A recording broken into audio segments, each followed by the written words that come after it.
who is your prospects to watch? You can give me one, two, however many you like, prospects to watch this year in the promotion, Patrick. There's one or two that take my fancy. The young bat of Yeah. Falska, I like him. I think they can mould him. I was going to say Max Holzer then, but he's now a contender. We're 12 months ahead. Dulatov would be another one from as well as a marketable point of view as well. I think he's got the skills to pay the bills.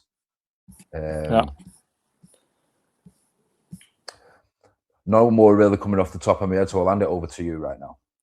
Yeah. One of them's on this card, Elton Zanuni. He's got a tough fight in front of him. He's fighting a 5-0 Turkish guy with a 100% finish rate. But I've watched Elton Zanuni fight twice now. First time he gets a rear naked choke inside 2 minutes. Then he has a tough decision win in Cologne in October. But he's exciting. He trains in that big UFD gym. He gets high-level rounds. He's smart. Everyone raves on about, this is the guy. This comes from the IMAF scene. Everyone's like, this is the guy. This is our big hope for a big German fighter. He's Albanian roots. You know, he's got a different mentality on him. He's coming in. I think he gets it done this weekend, and he's a guy to watch, man. He's really exciting. He's really fun to watch, and he's marketable for sure. Again, obviously, Tamerlan Dulatov is another one that fans can get behind. Fans are already kind of getting behind him. Big test, obviously, coming up. Another one. I mean, okay, I've got two that are fighting each other next month. By the way, Thomas Mudrok and Fedor Duric. Obviously, Duric is now ranked, but that's a good fight. Yeah, I hate that this fight is already being made, but at the same time, I love it because it's going to be a good fight. This is going to be a technical fight. That's very exciting. We'll get into that in a month's time because that fight's a month away. Sadly, I wish it was tomorrow. To be honest, I'm so excited for it. Mudrok's really dangerous, really exciting. That knockout against Denal in Brno, when he just smacked him with the ground pound elbow and knocked him out cold with it, that was really, really impressive. But Fedor Duric, man, arguably undefeated. He had that really close fight with Predrag Bogdanovic. Then comes out in Frankfurt in his home crowd, walks through his opponent, makes it look so easy. Those are my two guys. Like, if I was to give you guys from different countries, then you have to look at Thomas Mudrok on the Czech scene. He's very exciting. I can't put Dominic Hamburger in because I think he is put in as a contender, but he's a fighter to watch, I'll say. I think that's where I'll leave it because I can name 20 guys and maybe one of them will stick and win the title, and then I can be like, oh, I'm a genius. But I'll narrow it down to 5, and I think those guys are going to be really, really interesting to watch in 2026 and see where their development is. And we'll revisit this next year. Maybe all of them lost every single fight and I look like an idiot, but I don't think that will happen. I think they're going to stay on winning ways. Absolutely. Now, I'm with you on that fight next month as well. I'm happy that they're both testing themselves at this period of time. They are definitely two to watch out for. From me as well, I'd just like to have Brian Manning coming into the promotion. I think he's got prospects of doing big things. Will make noise. An Irishman, as we know, they love to talk and they always back it up.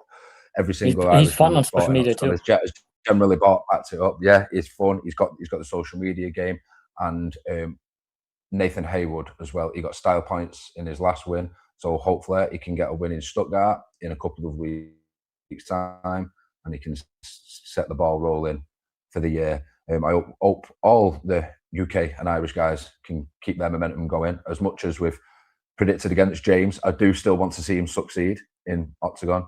The same with the rest think of he'll succeed. the I'm not saying he won't, Irish boys. Dennis I think Palak's just tough. Yeah, of course.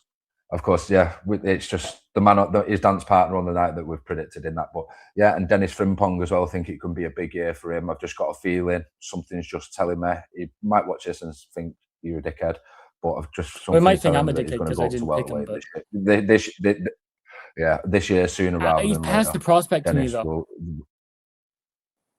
Dennis he's Dennis not a is. prospect anymore. Yeah. But I just think he's going to go up to welterweight this year at some point. Something's telling me that. I think it's due now, soon. He's fought a lightweight for a good few years now. I think he's ready. to move up. It's a big jump though, so we'll see. But that was leading me into my next point is bold shouts. So mine would be for Dennis to move up to welterweight and be a contender there. This time next year, I think Dennis we could be sat on this podcast and Dennis might be a contender at welterweight. What was my other big shout?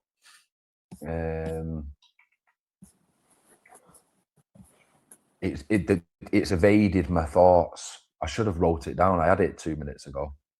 I'll hand it over to you for the time being. Yeah. Again. I'm gonna go Zhalgas Zhumagulov double champ. I think because I think he's gonna move up because there's not really anyone at flyweight anymore. I think there's a flyweight fight coming up, and those are kind of like the last contenders.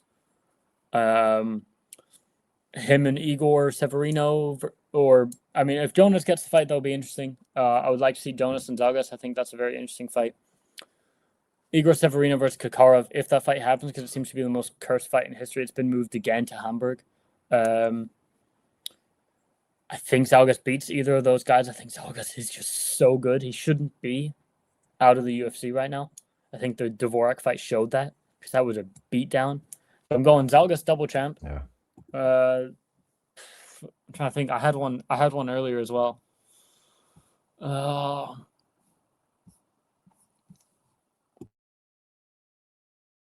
Video off. I'm gonna go Nico Samsonidze wins in Stuttgart and defends his belt twice this year. Does that count as a bold shout?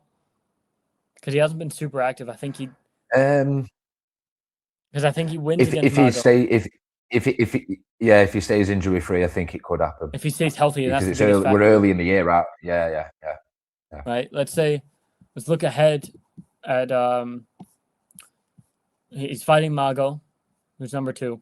Holzer Taha, if contracts all go well, that fight's happening in May.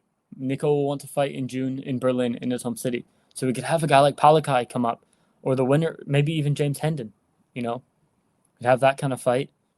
He wins that one, and then maybe in the stadium at the end of the year, that's one of the biggest fights in Germany, in the stadium, Samsonidze versus the likes of Max Holzer or Khalid Taha.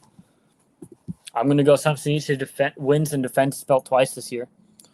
And Carlos Vamola comes back to Oktagon. I think he has one more. If he can get out of jail. if he gets out of jail, he's probably going to need the money, isn't he, for his lawyer fees and that. So he'll have to knuckle for his up lying and stuff. I wonder how his is getting on in his absence. But that's another fucking story. Carlos Vamola, from what I'm hearing, is up shit creek without a paddle. Yeah, I mean, if he does, I'm gonna look like an idiot next year if he's in jail for the next 20 years. But in the world where he comes back, I think he can come back and have one more. I think they'd give him a bit of a fight. I think a guy like Matos Strelchek could be an interesting guy just to come back to. Get him one more, put him on the end of the year card in Prague, get him one last big win, because I think the Attila fight didn't necessarily go the way he wanted, that trilogy. He didn't get that big climactic finish like he did in the stadium in 2024. I think there's still a bit of a rumor that he still is kind of wants to be around, I think. So I think a guy like Matos Strelchek at the end of the year, a guy that you can probably get a finish over. Then he gets that big O2 Arena roar, that he's wanted for years. He didn't get it against Will Fleury. I believe he got knocked out in that building before that as well. He could get that big climactic end. Maybe I'm wrong. Maybe in a prison riot. Yeah. I've just come up with one within the last 10 seconds. Krzysztof Jotko wins on Saturday, and he calls out to move up to light heavyweight for a rematch with Will Fleury. Don't think Will wants that, because he said before the fight was boring. That fight was really boring, by the way. Krzysztof might want it though.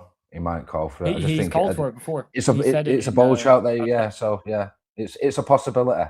But yeah, I think something's just telling me. I don't know. I've been thinking about it for the last few weeks. Dennis move up to welterweight and be a contender there. If not, Aksu to win in Poland, and Dennis will work his way back, and we'll see Aksu Frimpong number 2 at the end of the year in Munich for the lightweight belt. Would be fun. Scene It of the would crime. be. It would be. One more thing, new signings, and let's try and keep these realistic. Who would you like to see that's there in the MMA universe that is either on the edge of being cut or is cut out of contract, doesn't have a contract? Who would you like to see in Octagon this year, Pat? Because some of the names now are absolutely huge, and Yeah. that main event in Prague has just proved that the level that Octagon is bringing now is massive. I think Octagon's an attractive place for European fighters. It's one, especially if they come from a higher level, they can get a decent paycheck. I know they don't want to be on the UK scene as much now. I would love to see George Hardwick sign for Octagon. That would be a lot of fun. Be very interesting. He's coming off a loss, so maybe Octagon can get him a bit cheaper, shall we say? That's a good shout, bro. Could be interesting if they do want to try and dabble back in the UK market. They have a guy like George Hardwick, or even like, I don't think he'll sign because I think he'll go back to the UFC, is Jordan Vucenic. That's another one that I could see being maybe a one fight deal if they want to dabble back in the UK scene. But if they were to do that, it's not going to happen this year because they're not going to the UK this year. I can guarantee they're not going to the UK in 2026. New signings. Trying to think of all the German scene. They've kind of signed all the names I was thinking about in the last couple of weeks. Specifically Tyrone Pfeiffer. That's going to be a lot of fun.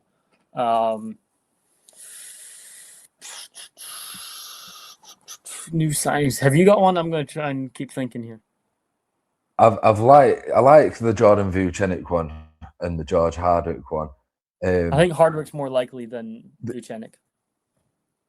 There's a couple of flyweights that I'd like. I think with that flyweight division now, over the last 2 years in Octagon, it's really grown. And that main event that we see in the other week, the level has gone right up. So there's a couple in Cage Warriors like Joanne Scott. I'd like him to get in someone like that to get in the mix in the flyweight division in Octagon. I think he could add good value. He's an ex-Olympian powerlifter. He's a multi-sport world champion. I think he's fighting for the Cage Warriors belt. So win or lose, I think they should be in for him. Who else? I think what they should look I'm at trying to is not think. I'm trying to not think Cage Warriors as well. I think it's hard maybe because that's where you get a lot of big names. I know, but and here's one that I think is really possible because of what's happened recently in his final. Dean Garnett. Again, we're looking at the UK scene a lot. This is what's. I know. That's another thing as well. So I'm thinking about the PFL. Well, but I think for profile as well, for them, if Octagon was to take Dean Garnett, who was like making a big song and dance of what happened in the final, I think that'd be a bit of a 2 fingers up from Octagon to the PFL as well. Yeah, that's the thing. You look at the PFL. If we're going back on the UK scene, dream would be Luke Trainer because I think PFL has mistreated him. The gent, yes, the gents. Yeah, yes. That would be a lot of fun. That would be very interesting in the light heavyweight division. Luke Trainer and Will Fleury, a lot of fun, by the way. Yeah, I like it. I'm gonna go my boy Paddy Macari. That would be so much fun if they manage to swing him. But he's fighting for the Cage Warriors title again. My head's all in Cage Warriors now. I'm thinking about PFL. You know, I don't know if you've seen they parted ways with another CEO in Ray Sefo, which is that's a pretty big news. I think they're kind of bleeding out slowly, as Ariel has said a couple times. They're kind of breathing in the last breaths. They're trying to do as much as they can. I think they've scrapped the tournament thing now. Completely. I think so. I haven't seen much about it this year. I think they've kind of scrapped it. They're going, with the lightweight champion. They've got Usman Nurmagomedov, who he won't have Octagon. He'll go to the UFC if it collapses. Alfie Davis, the Axeman, that could be interesting. Again, my head's all in the UK scene. I know Octagon wants to go into France as well. So maybe a couple of their French guys. The Lazy King is there. I'd love to see Kalen Lochran come over. That would be very interesting. Yeah, my head's really genuinely all in the UK scene because I watched some Cage Warriors highlights earlier. So, yeah, Yeah. my head's all in the UK scene right now. But signings are really difficult for me. Oh no, are there any guys that are free agents off the UFC right now? Who did they just cut? I'm trying to think who's just been cut. There's no one fresh that's been cut recently, is there? I'm trying to think if I've seen anything. But I think while we are thinking, I just want to point out that whoever they do bring in now, high profile, is going to have to really have something about them for the likes of the names that we've mentioned, like Zumagulov and Reese Will McKee. Flurry, and that's a belting one. Yeah, Reese has been cut. Yeah, that's a good one. That's a really good one. He would come in. He'd be very interesting in the Octagon welterweight division because I don't think he wants to do the Cage Warriors path again. Because it just doesn't make sense. Here's one that's been spoken. Yeah, here's one that's been spoken about, and I think this would blow up. They'd have to pay her a fat bag. But Paige Van Zandt, because they were talking about bringing her in for Dallas's camp, and mentioned it. But I think that would be a fun one. That would. Mate, of course it would. It'd fucking it'd break numbers. It would. It'd get all the OnlyFans fans out, and it'd break the fucking internet. Let's have it right. Yeah, it would. For maybe some of the wrong reasons. But all in all, I think we. I like to last on for fighting. Yeah, of course, of course. For Dallas, I wanted to build I wanted to build Neve Kinahan, and I want that fight down the line. Yeah. I think that's what they need to do. I think just build them both individually, because both of them are real talents. Delasan had a tricky one in the last one. That'll be a wake-up call for her now. Do you know what I mean? And Kinahan's just bedding into the MMA world. So yeah, that's going to be a good one. Out of them names that we've mentioned, Pat, I think we've mentioned some good names. I know they're like UK based and stuff like that, but the one or two Irish ones. I mean, they've added Brian Manning. The Reese McKee shout there is good. If they're going to still slowly build, can you imagine him and Sturdu? Yeah, and it's good. He's got a good profile. He's well known. And if they do eventually build towards Ireland in 18, 24 months time, however long it may take, he would be high up the card without a shadow of a doubt. Will, Reese, Dennis, Brian. It'd be lovely. It's building, isn't it? And I think that's a great shout. That I think we've mentioned some really good names there. I think my shout with the flyweights and stuff, I want them to bring one or two more in, because that division's really started to get exciting over the last 12 months. But like I said, the level of the guys, the likes of Will and Zumagulov, who's come in and taken the division by storm and rendering people unconscious and battering people, they're going to have to sign some people that have got a serious amount of metal about them. If they're going to sign a big name, it's going to have to be someone that's worthy and reliable and that will come to fight, like the names I've just mentioned. Exactly, 100%. But it's a big year, Pat, and we're all geared up for it. I shall see you Saturday in Dusseldorf. Yes, you will. Perfect. Thank you so much for the time, and go Pats. Go Pats. And don't forget, everybody, proudly sponsored by Hez Boxing Equipment. Won't be able to do this without him. Thank you very much.